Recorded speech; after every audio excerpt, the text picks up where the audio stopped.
আসসালামু আলাইকুম। কেমন আছেন? আলহামদুলিল্লাহ, আপনাকে দোয়ায় ভালো আছি। আমি আজকে পেঁয়াজি বানাবো মুসুর ডালে। আমি হালকা এই যে বেশি মিক্স করি নাই, ডালগুলা একটু আদা চাপা করে রাখছি। পেঁয়াজিও বানাবো, মুসুর ডালের পেঁয়াজি বানাবো। এখন কিন্তু রমজান মাস, আজকে হচ্ছে রমজান মাসের প্রথম দিন। এখন দিয়ে দিব ধনিয়া পাতা কুচি আর হচ্ছে কাঁচামরিচ, আদা বাটা, রসুন বাটা,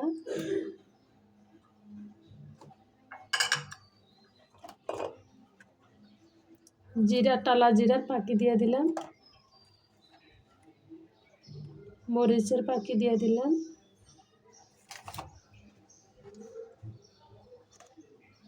হলুদের পাখি দিয়ে দিলাম, লবণ দিয়ে দিলাম। এখন আমি ভালো করে এগুলা মাখায় নিব। আর দিয়ে দেব পেঁয়াজ। পেঁয়াজটা কিন্তু একটু বেশি লাগে পেঁয়াজের ভিতরে।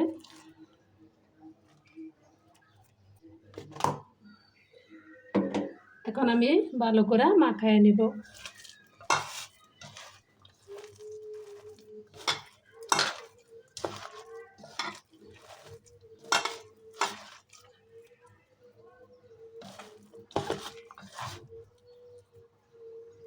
যে আমার মাখা হয়ে গেছে, এখন আমি তেলের ভিতরে ভেজে নিব।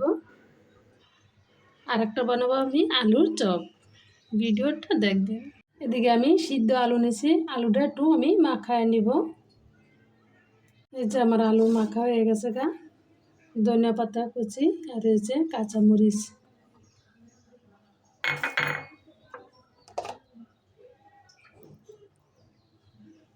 আদা বাটা, রসুন বাটা,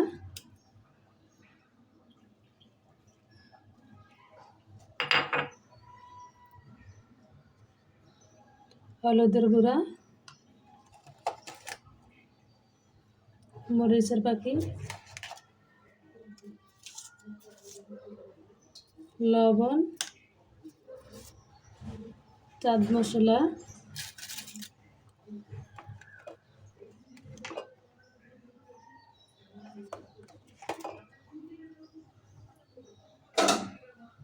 আর দিয়ে দিব পেঁয়াজ বেরেস্তা। এখন আমি এগুলা ভালো করে মাখায় নিব। ভালো করে মাখায় সামান্য অল্প একটু সরষের তেল দিয়ে দিব। এই যে আমার মাখানো হয়ে গেছে। এখন আমি বেসন গলব। এখন এই যে আমি একটা বাটি নিয়েছি, বাটির ভিতর দিয়ে দিব বেসন। বেসনটা কিন্তু আমি আগে চেলে নিয়েছি।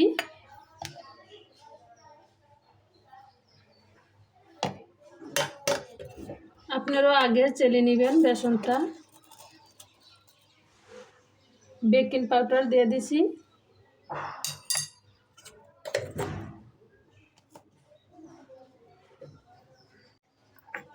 আদা রসুন বাটা দিয়ে দিলাম।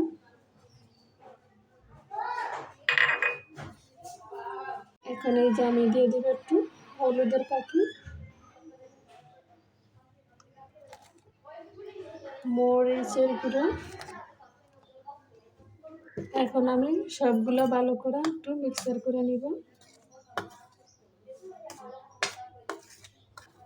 তারপরে আমি পানি দিয়ে ব্যাটারটা গলবো।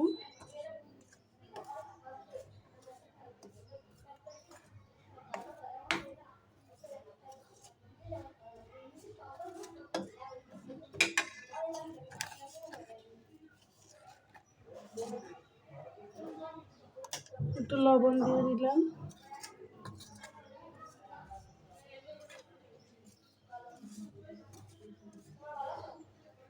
এই যে আমার আলুর চপ বানানো হয়ে গেছে।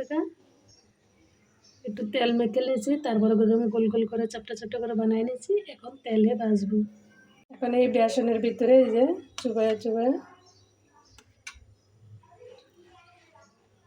এই যে বেসনের ভিতরে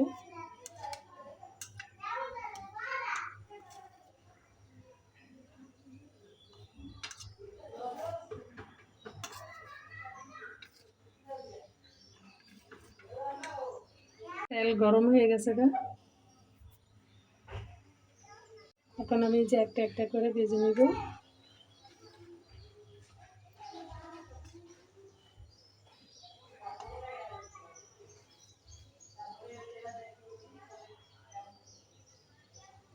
একটা একটা করে এরকম তেলের ভিতরে দিয়ে ছেড়ে দিব।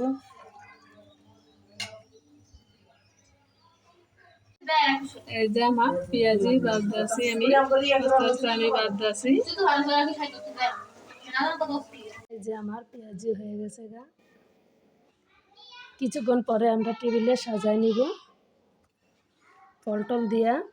দেখছেন আমার মুচমুচে পেঁয়াজি, মসুর ডালের পেঁয়াজু। আর এই যে দিয়েছে ডালের চপ, আলুর চপ, গরম গরম আলুর চপ। এই যে আমার সব কিছু ইফতার রেডি।